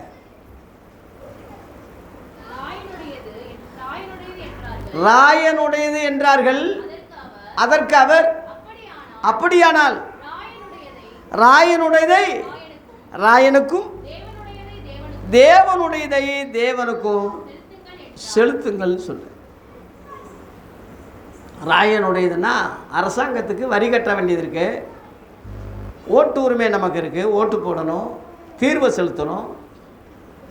இந்த மாதிரி தீர்வை செலுத்தாமல் வரியை கட்டாமல் அரசாங்கத்தை ஏமாற்றக்கூடாது. நம்ம கரெக்டாக இருக்கணும். நம்ம சின்ன சபையாக இருந்தாலும் ஆடிட்டர் கணக்கு நம்ம கரெக்டாக வச்சுருக்கோம். வரவு செலவு, ஒரு வருஷத்துக்கு எவ்வளோ காணிக்கை வருது, எல்லா காணிக்கையெல்லாம் நான் நோட்டில் எழுதிக்கிட்டு இருக்கேன். இந்த பாப்பா சாரா பாப்பா எழுதுது, ஒவ்வொரு வாரமும் தேதியை போட்டு வர்ற காணிக்கை, கரண்ட் பில்லு அதெல்லாம் நான் எழுதலை, அதெல்லாம் பில்லாக வந்துடும். இந்த ரெண்டையும் ஆடிட்டர் கணக்கில் மொத்தமாக போய் கரெக்டாக கொடுத்துட்றாங்க. யாரும் நம்மளை பண விஷயத்தில் குறை சொல்லிடக்கூடாது. ரொம்ப நம்ம ஆயிரங்கள் லட்சங்கள்லாம் வரல, ஏதோ கொஞ்சத்தில் உண்மையாக இருக்கும். அல்லேலூயா. ஆகவே தேவ பிள்ளைகளே, தனி மனித ஒழுக்கம் மிக அவசியம். ராயனுடையதை ராயனுக்கு போல, தேவனுடையதை தேவனுக்கு. தன் காலத்தில் தன் கனியை தந்து. அல்லேலூயா. தேவனுடையதை தேவனுக்கு செலுத்துறீங்களா? நன்கொடைகள் ஊழியக்காரனுக்கு வாங்கி கொடுக்கறது வைக்கிறது அது கொடுத்த மாதிரி இல்லை. மாதந்தோறும் தன் கனியை தந்து, அப்படி இப்போ வசனம் போட்டிருக்கு, வெளிப்படுத்தல் 22 போட்டிருக்கு. அது மாதந்தோறும் தன் கனியை தந்து. அல்லேலூயா. 12 விருட்சம் 12 கனி அதில் போட்டிருக்கு. 12 மாதத்தில் மாதந்தோறும் கனியை, தேதி வருதோ இல்லையோ என் அக்கௌண்ட்டில் அந்த கனி வந்துடும். ஒரு சில பிள்ளைகள் பேரை சொல்ல விரும்பல, அப்படி உண்மையாக இருக்காங்க, உண்மையாக இருக்காங்க. கர்த்தர் அவங்கள நூறத்தனையும் ஆசீர்வதிப்பார், அவங்க தேவைகளை சந்திப்பார். ஆஸ்பத்திரிக்கு அவங்க பணம் போகாது, வீண் செலவு வராது, திடீர்னு அநியாய செலவுகள் வராது. கர்த்தர் அந்த கையின் பிரயாசத்தை ஆசீர்வதிப்பார். சாப்பிட அதை ஆண்டவர் அன்றகவுண்டில் பார்ப்பார். ஓ அப்படியா, இவ்வளவு தான் இருக்கானா? கர்த்தருக்கு நீ கொடுக்குற, ஆனால் அவருடைய ஊழியத்தை செய்கிற ஊழியக்காரன் அதை சாப்பிட்றான். சுவிசேஷம் செய்கிறவர்கள் சுவிசேஷத்தினாலேயே பிழைப்பு உண்டாகணும் அப்படின்னு போட்டிருக்குல்ல. பவுல் சொல்கிறானே, இப்போ நான் வேலை செய்கிறேன், ஊழியம் செய்கிறேன், இது ஒரு வேலை தான், சம்பளம் யார் கொடுப்பாங்க? தேவன் தான் கொடுக்கணும்.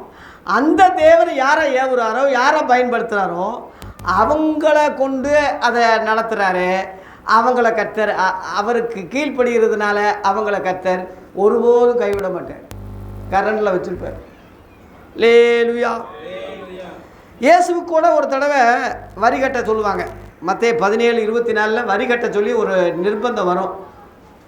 அப்போ பேதுருக்கிட்ட சொல்லுவார், நம்ம தேவகுமாரனாக இருக்கோம், ஊழியக்காரன், நம்ம எடுத்து நான் வரி கட்டணும், இருந்தாலும் அவர்களுக்கும் உங்களுக்கும் நமக்கும் இடல உண்டாகாதபடி நீ சமுத்திரத்தில் போய் தூண்டில் போடு, அதில் ஒரு மீன் கிடைக்கும், அந்த மீன் வாயில் பாரு, அதில் வெள்ளிக்காசை நீ காண்பாய், அது உனக்காகவும் எனக்காகவும் வரியை கட்டுன்னு சொல்கிறாரு.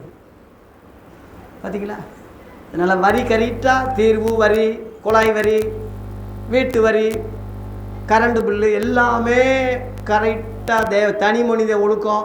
நம்ம தேவனுக்கு தான் விசுவாசின்னு சொல்லி அன்ற கவுண்டில் சில ஆளுங்க லோனில் வாங்கி கட்டாமல் வண்டியை சீஸ் பண்ணி எடுத்துகிட்டு போயிடுவான் இடையில். அது ஒரு சாட்சியாது, அது ஒரு கர்த்தருடைய பிள்ளையினுடைய அமைப்பா? அதனால் தனி மனித ஒழுக்கம் வறிய காரியங்களை 10 குஷ்டரோகி ஒரு முறை சுகமாவாங்க. ஐயரே சுகமாயிடுச்சு, ஏசப்பா சுகமாயிடுச்சுன்னு சொல்லுவாங்க. ஏசு என்ன சொல்லுவார்? மோசே உங்களுக்கு குஷ்டரோகிகளுக்குரிய அந்த கட்டளை இருக்குல்ல, அந்த காணிக்கை செலுத்துறோம்னு இருக்குல்ல, அதை போய் நீ செலுத்துன்னு சொல்லுவார். அவசியமே இல்லை. மோசைக்கு எதிராக தான் இவர் ஊழியம் செய்கிறாரு. மோசையினுடைய கட்டளை இவர் கடைப்பிடிக்கல. இவர் புது ஊழியத்தை செய்கிறாரு, புது ஏற்பாடு உடன்படிக்கை செய்கிறாரு. ஆனால் அந்த மோசை கட்டளையிட்டு இருக்கான்ல, அந்த இதுக்கு ஆளுகைக்கு உட்பட்டு தானே நீங்கள் இருக்கீங்க, நீங்கள் யூதர் தானே. அதனால் அந்த குஷ்டரோகிகளுக்குரிய அந்த கட்டணத்தை நீங்கள் செலுத்துங்க, அப்போ தான் அந்த ரசீதை வாங்கிடுங்க, அப்போ தான் நான் சுகமாயிட்டேன்னு மக்களுக்கு நீங்கள் அந்த ரசீதை காமிக்க முடியும்னு சொல்லி சின்ன சின்ன யோசனையை கரெக்டாக சொல்கிறார். இந்த வரியை போய் செலுத்து கட்டுன்னு சொல்கிறார். ஆகவே தனி மனித ஒழுக்கத்திலே அரசாங்கங்களுக்கு செய்ய வேண்டிய வரியை, தீர்வை, ஓட்டுரிமை, மற்ற எல்லா காரியங்களையும் அவர் தனி மனித ஒழுக்கத்தை கடைபிடித்தார். 3. 4வதாக மனிதர் முன்பாக சாட்சியாக வாழ்ந்தார். யோவான் 8:46 ஒரு கேள்வி கேட்குறார் பாருங்க. சொந்தக்காரங்க சொந்த ஊரில் ஒரு கேள்வி கேட்குறாருயா. வெளியூரில் போய் கேட்கல, சொந்த ஊர் சொந்த மண்ணில் கேட்குறாரு ஒரு கேள்வி. என்னிடத்தில் பாவம் உண்டென்று உங்களில் யார் என்னை குற்றப்படுத்தக்கூடும்? இந்த கேள்விக்கு பதில் சொல்ல முடியுமா? ஒரு உள்ளூரில் சொந்தக்காரங்க மத்தியில் என்னிடத்தில் பாவம் உண்டென்று யார் உங்களில் குற்றப்படுத்தக்கூடும்? சவால் விடுறாரு. எவனாவது சொன்னானா, இந்த பொம்பளையை கையை பிடிச்சி இழுத்துட்டான், அந்த பொம்பளை இழுத்துட்டான், இவன் சேட்டை செஞ்சான், இந்த அங்கே காசு வாங்கி கொடுக்காம போயிட்டான், இந்த வட்டிக்கு இதாக எவனாவது சொன்னானா? ஐயா, கடைசி ஜட்ஜ்மெண்ட்டில் பிளாத்து தீர விசாரித்து இவன் மேல் எந்த குற்றமும் நான் காணேன். அல்லேலூயா.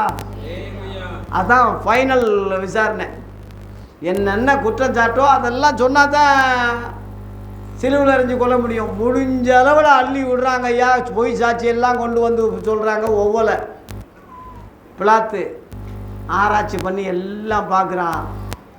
இவன் மேலே எந்த மரணத்துக்கு ஏதுவான எந்த குற்றமும் கிடையாது. அவன் மனைவி சொல்லுது, நீதிமானே, அவர் நீதிமானியா, அவர் ஒன்றும் செய்யாதப்பா, சொப்பனத்திலேயே நான் வெகுபாடுபட்டேன், நீதிமானவர். அந்த அளவில் மனிதருக்கு முன்பாக தேவனுக்கு முன்பாக ஒழுக்கத்தில் பழக்க வழக்கத்தில் எல்லாத்திலையுமே பாவம் இல்லாதவராய் பரிசுத்தமாய் இந்த உலகத்தில் வாழ்ந்த இயேசுவை போல ஒரு தனி மனித ஒழுக்கம் உள்ளவர் உலகத்தில் எந்த மனுஷனும் கிடையாது, எவனும் கிடையாது. எல்லாரும் பாவம் செய்து ஏகமாய் கெட்டு போனார்கள், நன்மை செய்கிறவன் இல்லை, ஒருவனாகிலும் இல்லை. ரோமர் 3:10. ஒருத்தன் கூட இல்லைன்னு போது ஆதாம் முதல் கொண்டு எல்லாரும் பாவிகள் சொல்லும் போது இவர் ஒருவர் தான் இரண்டாம் ஆதாமாக பரிசுத்தராக என்கிட்ட பாவம் உண்டுன்னு சொல்லுன்னு சவால் விடுற அளவில், கேள்வி கேட்குற அளவில், துணிச்சல் இருக்கக்கூடிய அளவில் ஒரு பரிசுத்தம் உள்ள ஒரு இயேசு தனி மனித ஒழுக்கம்தான் அது காரணம். அல்லேலூயா. 5வதாக யோவான் 20:7 பாருங்கள்.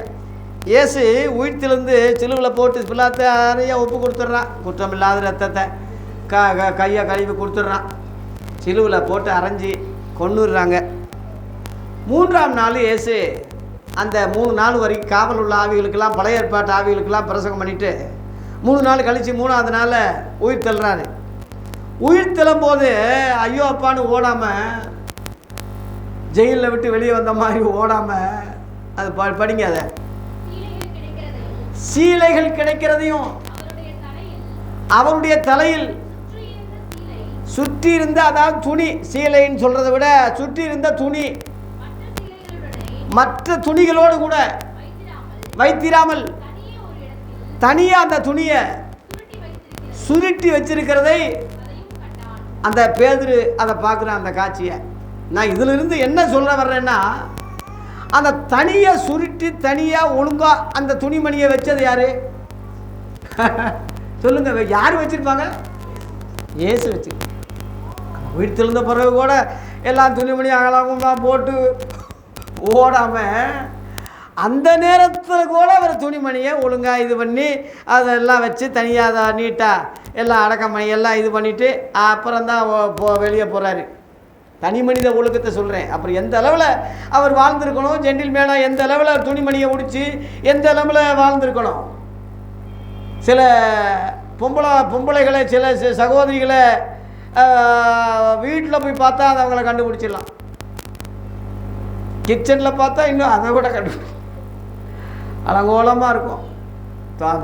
துணிமணியை கன்றாவியாக கிடக்கும், சந்தக்காடாக கிடக்கும். வீடு வெளியே வேணால் நீட்டாக பவுடர் பூசிக்கிட்டு சென்று அடைச்சிக்கிட்டு அடேங்கப்பா ஊதட்டில் சாயம் போட்டுக்கிட்டு சினிமாக்காரி மாதிரி வெளியே வர, உள்ளே வந்து அவ்வளோ அலங்கோலமாக இருக்கும். தனி மனித ஒழுக்கம் அது கிடையாது. சில ஆளுங்க பல்லே விளக்குறது இல்லை. பல் விளக்காமல் யானை பொல்லா விளக்குறதுக்கு ஒருத்தன் கேட்டால் யானை பண்ணா வளர்க்குதுன்னா யானையா நீ மிருகமா? நீ அப்போ மிருகமாக இருந்துக்கப்போ. சில குற்ற காரியங்களில் சில போலீஸ்காரங்க, சில டிஎஸ்பி, சில முக்கியமான அதிகாரிகள் அந்த பல்லை பார்ப்பாங்க. அந்த குற்றவாளியுடைய பல்லை பார்ப்பாங்க. பொம்பளையோ ஆம்பளையோ பல்லை பார்த்து இவன் கிரிமினலேன்னு சொல்லி கண்டுபிடிக்கிறது, இல்லை நல்லவன் கண்டுபிடி. பல்லெல்லாம் உள்ள அந்த ஊட உள்ள அந்த பல்லு எப்படி இருக்குன்னு கண்டுபிடிச்சிருவாங்க. நல்ல பொம்பளைங்க அந்த பல்லு நல்லா கரெக்டாக நல்லா இருக்கும். ஆம்பளையோ பொம்பளையோ மோசமானவனாக இருந்தான்னா தனி மனித ஒழுக்கம் அவனுக்கு இல்லை. நான் பல்லில் உள்ள கரை இங்கிட்டு கஞ்சா குடிக்கிற மாதிரி வெத்தலை பாக்கு போடுற மாதிரி இருக்கும். அது பல்லாவாக இருக்கும். தயவு செய்து 2 முறை விளக்குங்க பல்லை. காலையில் விளக்குறீங்களோ இல்லையோ விளக்குங்க. சாயங்காலமும் விளக்கு. தூங்கும்போது எல்லாம் சாப்பிட்டு இப்போ மிக்சி அரைக்கிறீங்க. மிக்சி அரைச்சி என்ன செய்கிறீங்க? கழுவாமையே அப்படியே வச்சுருங்க. அதுதான் மிக்சி தான் உங்கள் பல்லு. இந்த பல்லு மிக்சி நல்லா அரைச்சி உள்ளே விடும். அதனால் கழுவுங்க நல்லா 2 தடவை. நல்லா உங்கள் சுமல் உங்கள் மூக்கே உங்களை சுண்டுற மாதிரி இருக்கக்கூடாது. தயவு செய்து துணிமணிங்க நல்லா மடித்து வைங்க. அப்படி அப்படியே போடுறது, அப்படி அப்படியே காரியம் முடிஞ்சால் போகணும். சின்ன குழந்தைகளாக இருக்கும்போது வேணால் நீங்கள் கவனம் குறைவாக இருக்கலாம். எந்த இடத்துல எது வைக்கணும்? குப்பைனா குப்பை வைக்கணும், தண்ணினா தண்ணி இடத்துல இருக்கணும். சுவிட்சு போட்டு இது பண்ணால் போகும்போது ஆஃப் பண்ணிடணும். காலையில் குளிங்க, கண்டிப்பாக தயவு செய்து குளிங்கப்பா. சாயங்காலமும் முடிஞ்சால் குளிங்க 2 தடவை. ஹீட்டு தான் எல்லா வியாதிக்கும் காரணம். உஷ்ணம் தான் எல்லாத்துக்கும் காரணம், எல்லா நோய்க்கும். அதனால் தயவு செய்து 2 லிட்டராவது குடிங்க, தண்ணி குடிங்க. 2 முறையாவது இல்லை 1 முறையாவது குளிங்க. 1 முறையாவது குளிங்க. ஒழுக்கம், சுய ஒழுக்கம் மிக முக்கியம். துணிமணிகளை நல்லா நீட்டாக அடுக்கி வைங்க, நல்லா வைங்க. இப்போ என் வீடை பாருங்கள், இப்போ வந்து பாருங்கள், என் வீடை வந்து பாருங்கள். இவ்வளோ சொல்கிறேன்ல, உள்ளே வந்து பாருங்கள், பெட்ரூமை பாருங்கள், எல்லாம் பாருங்கள் நான் எப்படி வச்சுருக்கேன். என் பிள்ளையும் அப்படி வைக்க சொல்லி நான் சத்தம் போடுறேன். என் பிள்ளை இப்போ இருந்தே பழக்கிறேன். இந்த 1 வருஷத்தில் நான் மணியாக வந்துடுவான். என் பிள்ளை நல்லா கெட்டிக்காரி பிள்ளை, அறிவாளி, நல்லா வந்துடும். எனக்கு தெரியும். அதே மாதிரி ஐசக் அப்படி தான் சின்ன வயசுலேருந்தே தனி மனித ஒழுக்கத்தில் கரெக்டாக வளர்த்துருக்கேன். இன்றைக்கி சைவமாக இருக்கானே, இந்த மதுபானம் குடிக்காமல், இன்றைக்கி கறி சாப்பிடாமல், இன்றைக்கி எவன் இருக்கான் நாட்டில்? இன்றைக்கி கறி சாப்பிட மாட்டான், மதுபானம் கூட எந்த கெட்ட பழக்கமும் இல்லாமல் இந்த ஊரில் இன்றைக்கி ஜென்டில்மேனாக ஊரையே இன்றைக்கி பாதுகாக்கிற ஒரு சேவை மனப்பாங்கில் இன்னும் அவனை நல்லா பெரிய அளவில் கொண்டு போகணும்னு தான் நான் ஆசைப்பட்றேன். என் மருமகளும் தங்கமான பிள்ளை, நல்ல பிள்ளையை ஏசப்பா கொடுத்துருக்காரு. என் பேர பிள்ளைகளும் இந்த பாருங்கள், பிரசங்க கேட்காம வெளியே விளையாண்டுட்டு இருக்கு. தனி மனித ஒழுக்கம் சொல்லிக் கொடுங்க உங்கள் பிள்ளைகளுக்கு. வெளியே அங்கே பிரசங்க டயத்தில் அங்கே வெளியே போக, அங்கே வர, இங்கே ஓட. வாரத்தில் 1 நாள் கிடைச்சதே பெரிய காரியம். 1 மணி நேரம் உட்காந்து கேட்குறதே பெருசு. அந்த 1 மணி நேரம் பிரசங்கம் அந்த வாரம் முழுவதும் உங்களுக்கு பாதுகாக்கும், ஓட்டும், அது அறிவுரை கொடுக்கும். தயவு செய்து உங்கள் பிள்ளைகளை உட்கார வச்சு கேளுங்க. விளங்குதோ விளங்கலையோ செய்தியை கேட்க வைங்க. கத்தரிச்சு தனி மனித ஒழுக்கம். அது பிரேமெல்லாம் அவர் பிள்ளைகளை காணிக்கு போட பழக்குவார். இப்போ இருந்தே பழக்கணும் பாஸ்டர். சின்ன வயதிலிருந்தே அந்த காணிக்கு போட்டு அவங்க ஆண்டவருடைய அந்த ஒரு ஒழுக்கம், அந்த ஒரு தனி மனித காரியம் எல்லாருக்கும் வராது. வரணும். ஆகவே தேவ பிள்ளைகளே, மனித வாழ்க்கையிலே சாட்சியாக வாழ்ந்ததோடு கூட துணிமணிகளை, அது உயிர்த்தெழுந்த பிறகு துணிமணிகளை ஒழுக்கம் செய்து தனியாக நீட்டாக உயிர்த்தெழுந்த பிறகு தேவகுமாரனான பிறகும் அந்த ஒழுக்கம் அவர்கிட்ட இருக்குய்யா. லேலுயா.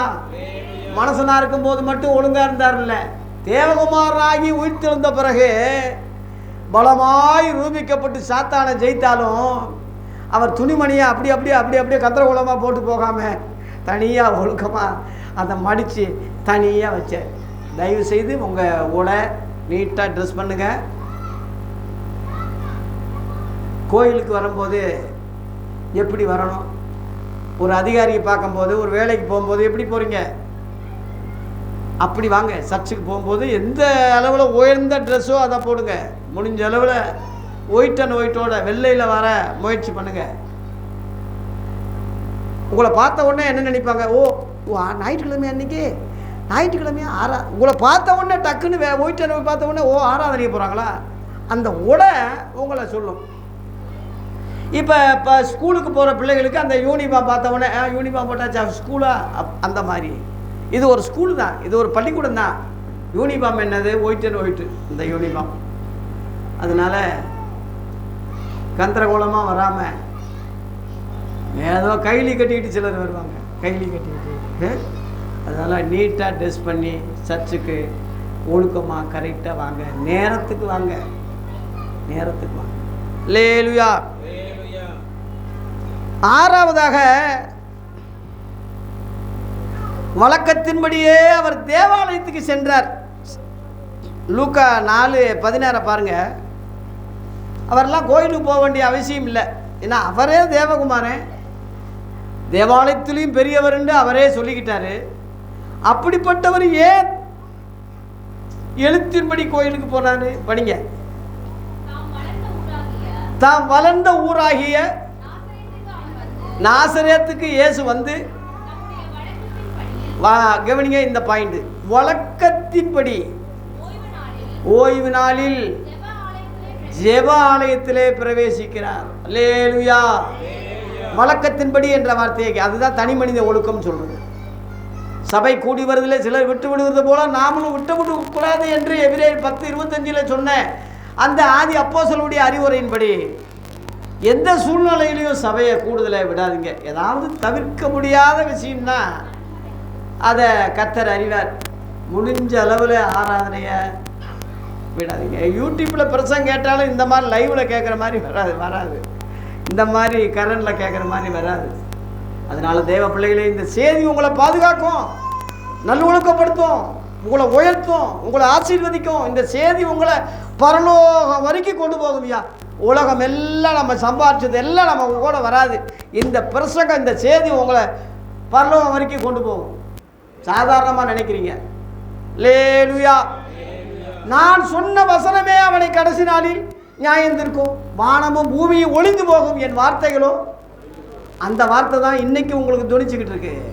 இதை அசட்டை பண்ணாதீங்க. இதே அடுத்த வாரம் பார்த்துக்கணும். சாதாரணமாக ஒரு விசேஷம்னா உடனே ஓடுறது. ஏன் ஆராதனை முடிச்சுட்டு போப்பா, ஆராதனை முடிச்சுட்டு போ. ஆகவே வழக்கத்தின்படியே தேவாலயம் சென்றார். சென்றதோடு கூட வேத பாடம் வாசித்தார்னு போட்டிருக்கு. நின்று எடுத்து வாசிச்சாருன்னு இருக்கு. எல்லாரும் அவரை பார்த்து ஆச்சரியப்பட்டாங்கன்னு இருக்கு. சில ஆள் வந்து வாசிக்கிறதுக்கே வெக்கப்படுறாங்க. வேத பாடம் வாசிங்க இனிமேல் கென்றியும் பிரேமையும் இன்னும் மற்ற ஆளுகள்லாம் வேத பாடத்தை வாசிக்க சொல்ல போகிறேன்.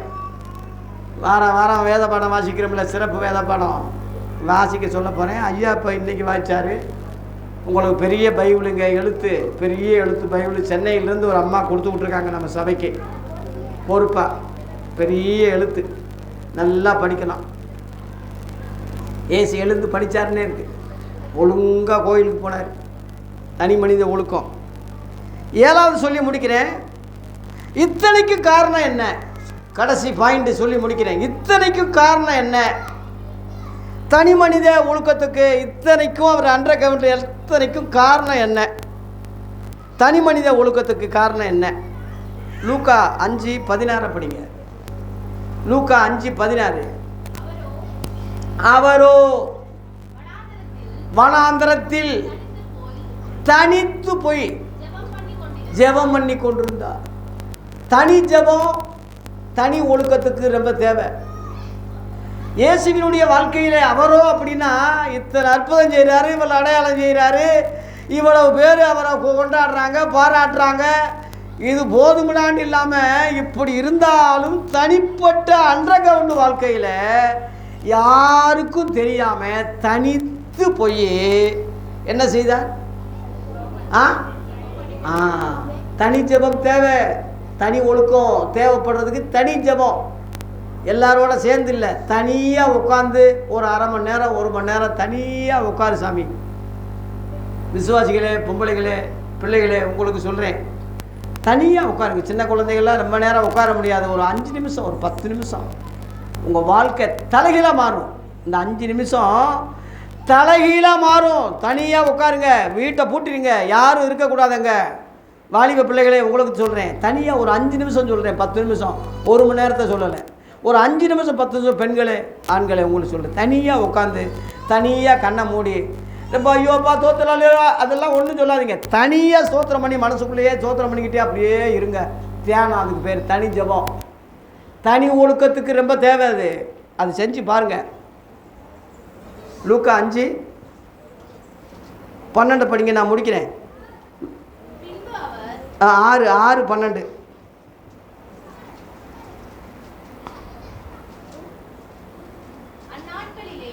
அந்நாட்களிலே அவர் ஜெபம் பண்ணும்படி ஒரு மலையின் மேல் ஏறி முழுவதும் தேவனை நோக்கி ஜெபம் பண்ணி கொண்டு முழுவதும் ஐயா முழுவதும் ஜெபம் நடத்தினது ஒரிஜினலாக உண்மையாக நடத்தினவர் உலகத்திலே இயேசு கிறிஸ்து ஒருவர் தான்.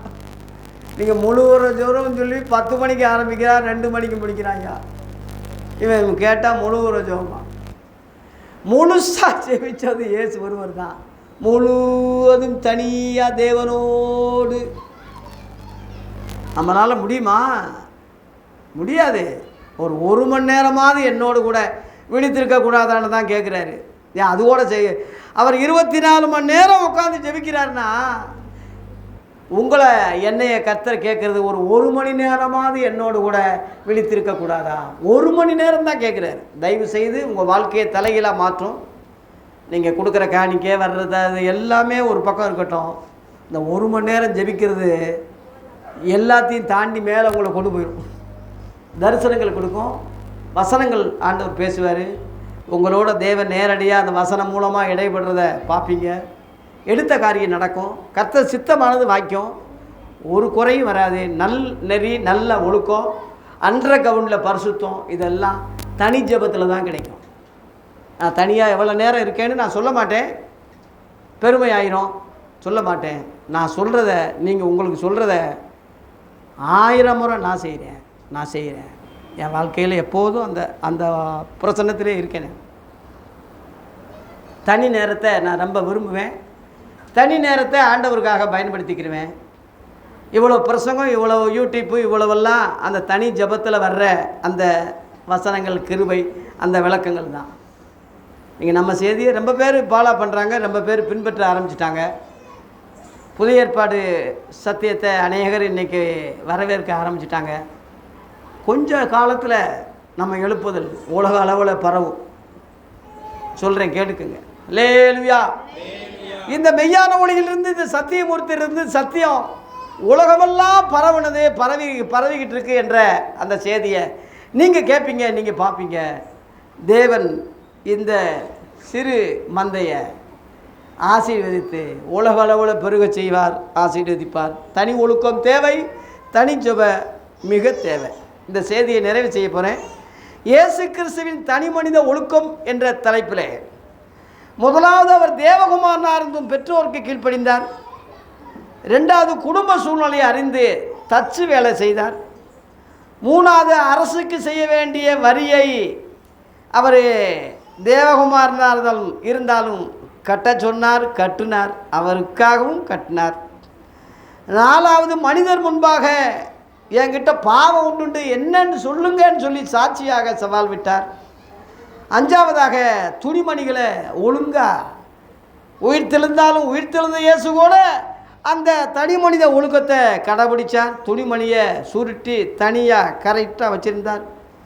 6வதாக வழக்கத்தின்படியே தேவாலயம் சென்றார். 7வதாக தனி ஜபத்தில் கரெக்டாக இருந்தார். தனி ஒழுக்கம், தனி ஜபம் ரொம்ப தேவை. அதனால் என் பிள்ளைக்கும் உங்களுக்கும் சொல்கிற காரியம், தனி ஜபத்தை செய்யுங்க. ஒரு 5 நிமிஷம், 1 மணி நேரம் கூட வேண்டாம், ஒரு 5 நிமிஷம் 10 நிமிஷம் தனியாக உட்காந்து டெய்லி ஒரு 5 நிமிஷம், 24 மணி நேரத்தில் ஒரு 5 நிமிஷம் 10 நிமிஷம் ஒதுக்கக்கூடாதா? என் பிள்ளைகளே, ஒதுக்கக்கூடாதா? செல்ஃபோனை பார்த்துக்கிட்டு நோண்டிக்கிட்டே இருக்கீங்க. எந்திரிச்ச உடனே செல்லு, தூக்கம் வர்ற வரைக்கும் செல்லு. நீங்கள் எப்படி ஒழுக்கம் வரும்? தனி மனித ஒழுக்கம் எப்படி வரும்? பொது அறிவு வரும். தனி மனித ஒழுக்கம் இல்லாமல் அந்த பொது அறிவு தப்பாக தான் உங்களை கொண்டு போகும். தனி மனித ஒழுக்கத்துக்கு தனி ஜெபம் தேவை. தனியாக உட்காந்து ஜெபம் பண்ணுங்க. யாராக இருந்தாலும் சரி, எனக்கும் சரி, எல்லாருக்கும் தான் இந்த செய்தி கேட்குற யூடியூப் மூலமாக கேட்குற தேவ பிள்ளைகளை எல்லாருக்கும் இயேசுவை கோல் மாடலாக பாவலா பண்ணுங்க. பழைய ஏற்பாட்டுக்காரனை அல்ல, இன்னைக்குள்ள சபைகளையும் ஸ்தாபனங்களையும் போதகளையும் அல்ல, இயேசுவையும் ஆதி அப்போஸ்தலரையும் கோல் மாடலாக முன்மாதிரியாக கொள்ளுங்க. தனி மனித ஒழுக்கத்தை பேணுங்க. கர்த்தர் நம்மை ஆசீர்வதிப்பாராக. நன்றி, வணக்கம்.